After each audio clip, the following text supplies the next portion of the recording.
This is a better way.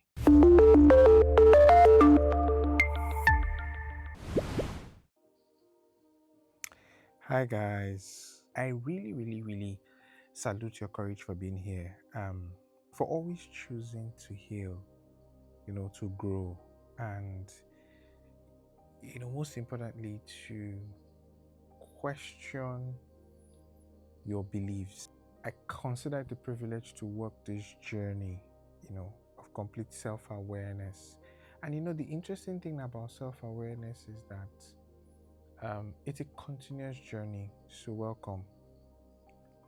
So today I want to talk about something that is very interesting that touches all of us. It's really the little way our mind tricks us into believing things that it's not fully true, right? And we have come to call it in psychotherapy and psychology mental distortion. They're like quiet thieves that steal away your peace. They deliberately just sneak up on you. And that's what I'm going to really focus on today, right? And I think that by the end of this conversation, you will not only be able to recognize them, but you'll also be able to learn practical ways about breaking free from them. So let's dive right into it, shall we?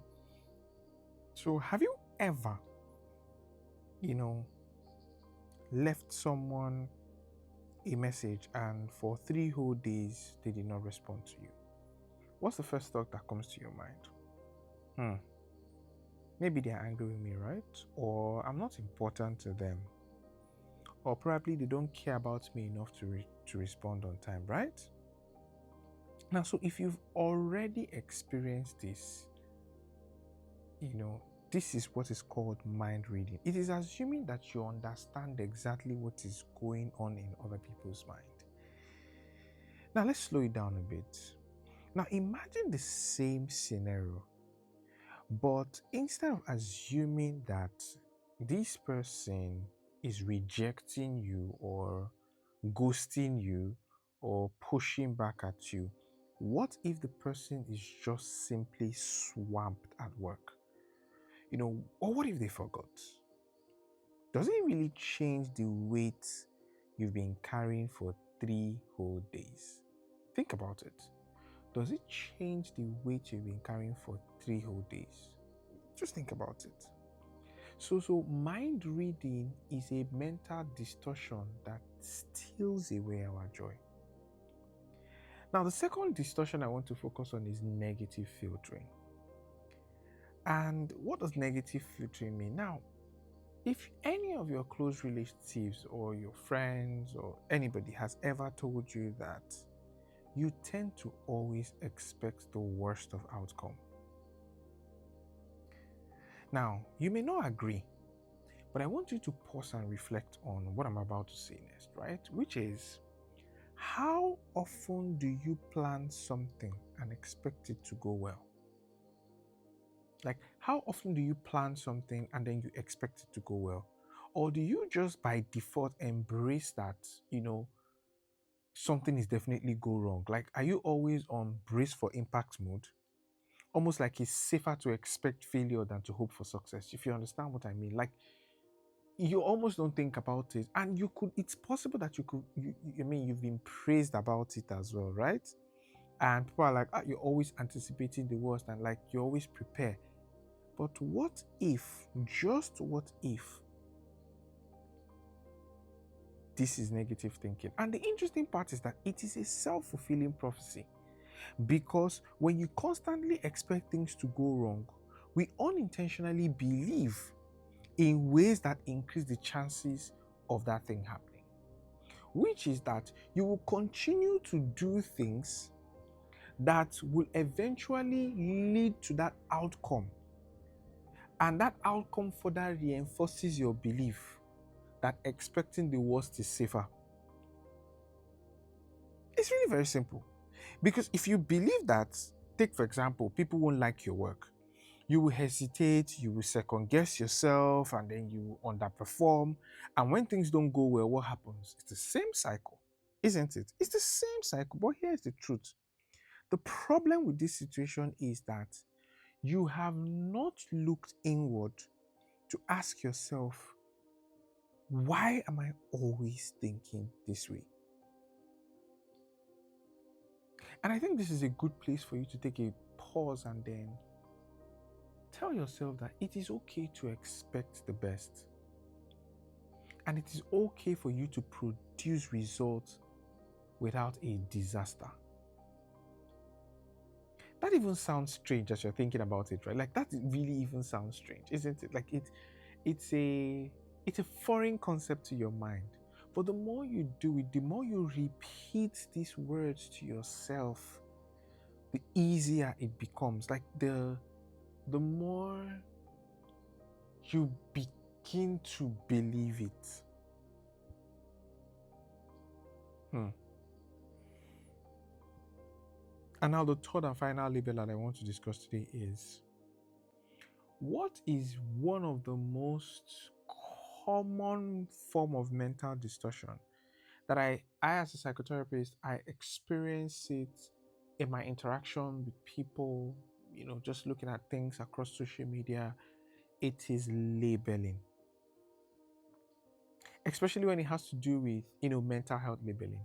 I cannot count how many times people have just diagnosed themselves of ADHD, anxiety, depression that they obviously do not have.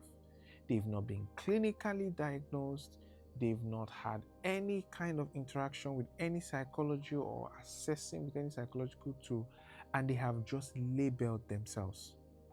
Now, let's be clear, real diagnoses do exist, but you are constantly harming yourself when you appear or show up in the world carrying these labels.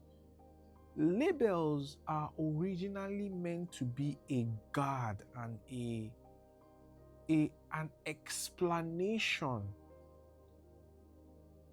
which in the real sense of the word is then supposed to prompt exploration.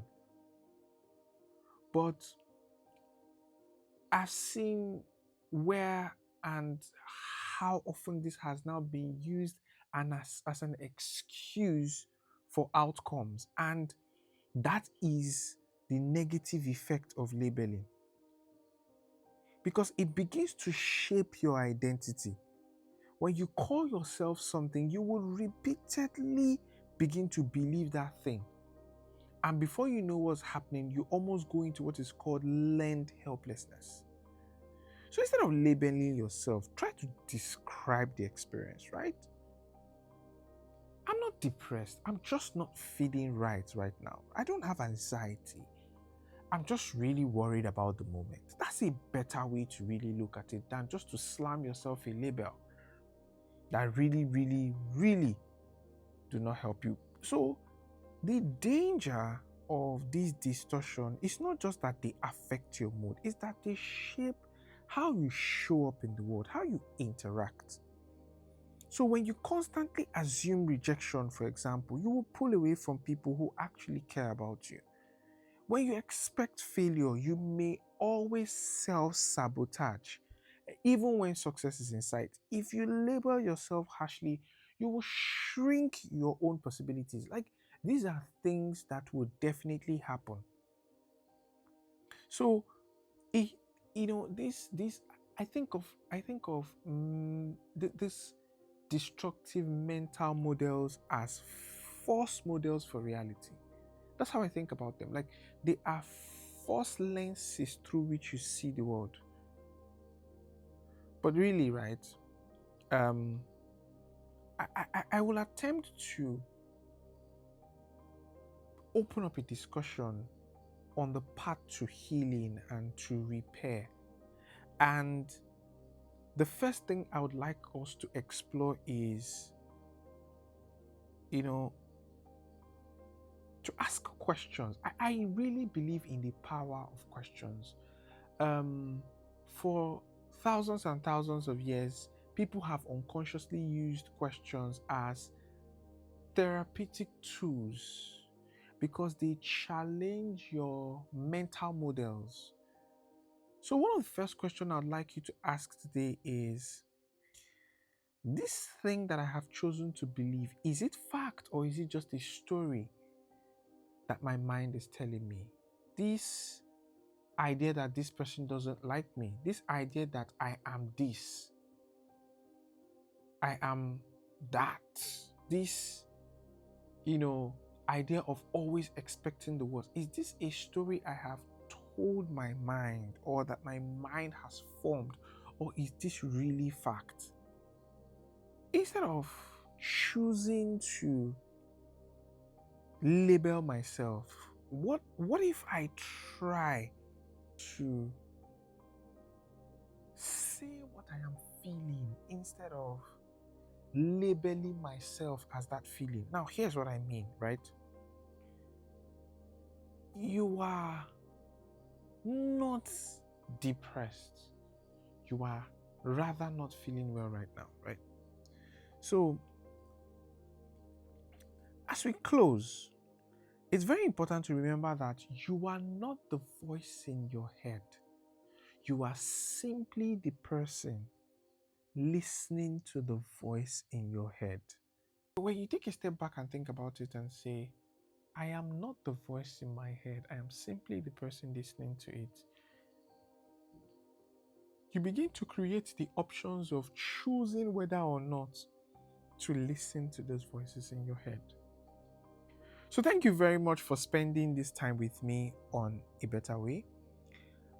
If today's episode really spoke to you and you'd like to continue your healing and your journey, feel free to actually reach out to us and book a session with any of our therapists.